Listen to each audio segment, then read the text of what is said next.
Welcome to my channel. আজকের লেসনটা নবম-দশম শ্রেণীর চতুর্গণিতের 8.3 অনুশীলনীর 13 ক খ এই দুইটা অঙ্ক করাবো। এদিকে ক নাম্বার এবং এদিকে খ নাম্বার।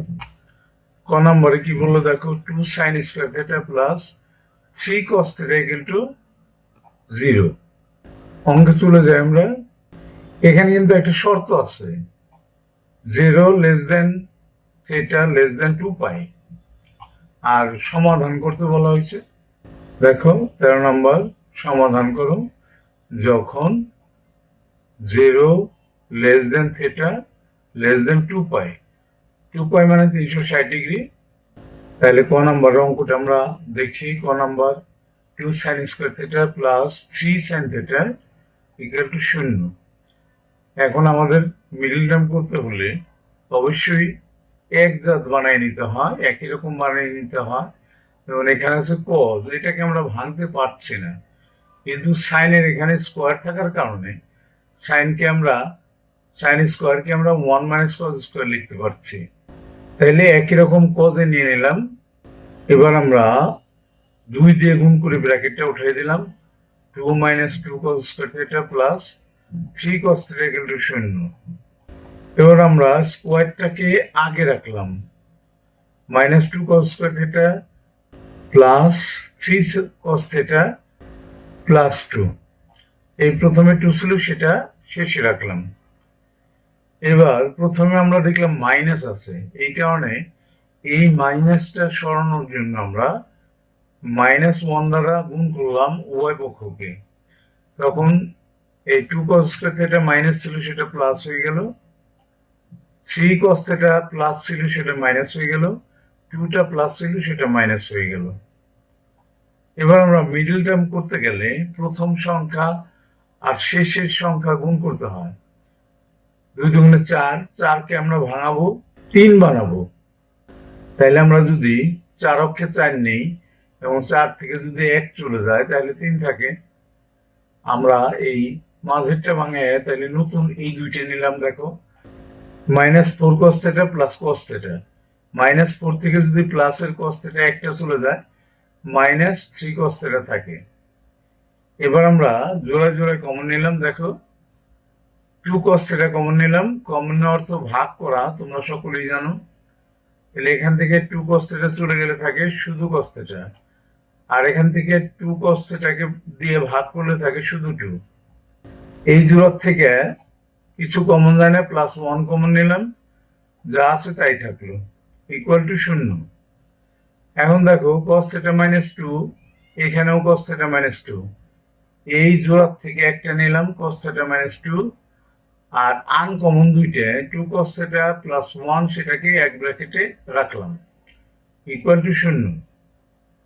এবার আমরা হয় অথবা করতেছি। দেখো হয় cos theta -2 equal to 0, cos theta equal to 2। ইহা গ্রহণযোগ্য নয়, কেননা cos থিটার মান 1-এর উপরে হতে পারে না, 1-এর চেয়ে ছোট। অথবা আরেকটা মান ছিল 2 cos থিটা প্লাস 1, সেটা নিলাম ইকুয়াল টু 0। 1টা মাইনাস করে ডান পাশে নিয়ে নিলাম, 2টাকে ভাগ করে ডান পাশে নিলাম, তাহলে হলো কি cos theta equal to -half. তাহলে মাইনাস cos এর হাফ মানে cos এর 60 ডিগ্রি, মাইনাস cos π/3 করলাম আমরা। এবার দেখো এই π/3 কে আমরা এখন পাই মাইনাস π/3 এটা যদি করি তাহলে কিন্তু এই মাইনাসটা আর থাকে না, প্লাস হয়ে যায়। কেননা এটা কোন চতুর্ভাগে থাকে? দেখো 180 থেকে যদি 60 চলে যায় থাকে দ্বিতীয় চতুর্ভাগে। দ্বিতীয় চতুর্ভাগে কিন্তু সাইন আর কোসেক পজিটিভ, বাকি সবাই নেগেটিভ। তাহলে কসটা নেগেটিভ হবে, এই মাইনাসে মাইনাসে প্লাস হয়ে যাবে। এটা একটা বসালাম, আর একটা পাই প্লাস π/3।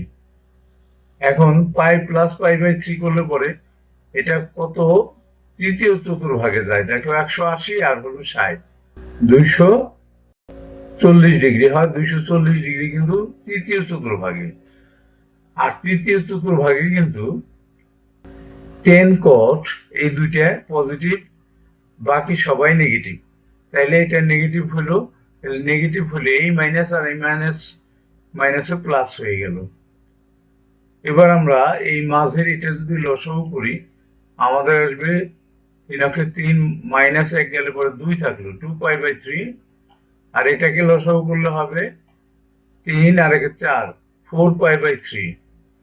এখন আমরা তিনটার পদ যদি বাদ দেই তাহলে থিটা এগুলো থাকে 2π/3 বা আরেকটা থাকে 4π/3, যা 0 less than theta less than 2π এর মধ্যে কিন্তু থাকলো, অর্থাৎ শর্তটা পূরণ করলো।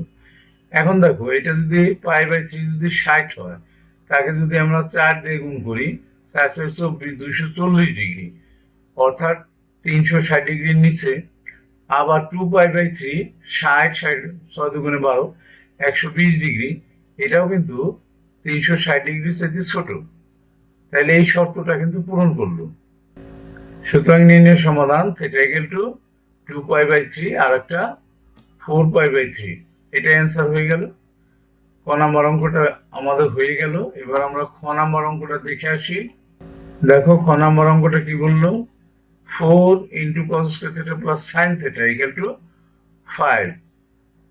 অঙ্কে চলে যাই আমরা। দেখো অঙ্কটা সমাধান করো, আর শর্ত দেওয়া ছিল 0 লেস দেন θ লেস দেন 2π। খ নাম্বার অঙ্কটা আমরা তুললাম, 4 × cos θ plus sin θ equal to 5। এখন ব্র্যাকেটে আগে 4 আছে, তাহলে 4 দিয়ে দুটোটাকে গুণ করে দেই। 4 cos θ প্লাস 4 sin θ মাইনাস 5, 5টাকে এই পাশে মাইনাস করে নিয়ে আসলাম। এখন দেখো এই সাইনকে তো আর ভাঙাইতে পারছি না, এই জন্য cos স্কোয়ারকে ভাঙাচ্ছি। cos স্কোয়ার পরিবর্তে আমরা নিলাম 1 - sin স্কোয়ার θ। 4 আগে থাকলো, এবার আমরা 4 দিয়ে গুণ দিয়ে ব্র্যাকেটটা উঠিয়ে দিলাম। 4 × 4, আর এখানে থাকলো 4 sin স্কোয়ার θ, আর এটা 4 sin θ তো আগেই ছিল, -5 আগেই ছিল। তাহলে স্কোয়ারটা আগে বসে আমরা -4 sin স্কোয়ার θ বসালাম, এরপরে +4 sin θ বসালাম, আর -5 থেকে +4 চলে গেলে -1 থাকে, বসালাম। এখন প্রথমে মাইনাস আছে বিধায় আমরা -1 দিই, যে দেখো -1 দিয়ে গুণ করে দিলাম উভয় পক্ষকে। তাইলে এটা মাইনাস ছিল প্লাস হয়ে গেল, মাঝেরটা প্লাস ছিল মাইনাস হয়ে গেল, শেষেরটা মাইনাস ছিল প্লাস হয়ে গেল। এবার আমরা হোল স্কোয়ারের সূত্র ফেলতে পারি। দেখো 2 sin θ হোল স্কোয়ার করলে কিন্তু 4 sin স্কোয়ার θ হয়। তাহলে 2 sin θ whole square a square -2 × a × b plus b square, অর্থাৎ আমরা কোন সূত্র ফেললাম, a - b হোল স্কোয়ারের সূত্র ফেললাম। এরপর দেখো স্কোয়ারটা উঠাই দিলাম, এই শূন্যকে রুট করলে শূন্যই থাকে। এবারে 1টাকে ডাইন পাশে প্লাস করে নিয়ে আসলাম, 2টাকে ডাইন পাশে নিচে নিয়ে আসলাম। sin θ কিন্তু হাফ হলো, সাইনের হাফ মানে sin 30 ডিগ্রিতে হাফ আছে, π/6 বসালাম। আবার sin π - π/6, অর্থাৎ 180 থেকে 30 চলে গেলে থাকে 150। 150 কিন্তু দ্বিতীয় চতুর্ভাগে, আর দ্বিতীয় চতুর্ভাগে কিন্তু সাইন আর কসেকটা পজিটিভ, তাই থাকলো। তাহলে এটাকে যদি আমরা লসাগু করি তাহলে আমাদের আসবে 6π - π, 5π/6, আর এখানে π/6 তো আগেই ছিল। তাইলে দেখো সবগুলোর সাইন আমরা ছেড়ে দিই, 3টা সাইন ছেড়ে দিলে আমাদের কি থাকে, θ ইকুয়াল টু π/6 বা 5π/6, যা এই 0 লেস দেন π লেস দেন 2π এই শর্তকে পূরণ করে, অর্থাৎ 360 ডিগ্রি চাইতে ছোট, শূন্যের চাইতে বড়। তাইলে এই দুইটা শর্ত পূরণ করলো। নির্ণয় সমাধান θ ইকুয়াল টু π/6 অথবা 5π/6, এটাই অ্যান্সার হয়ে গেল। সেই সাথে আমাদের দুটো অঙ্ক কিন্তু আজকে হয়ে গেল। নিশ্চয়ই তোমরা পরবর্তী লেসন দেখবা। See you next.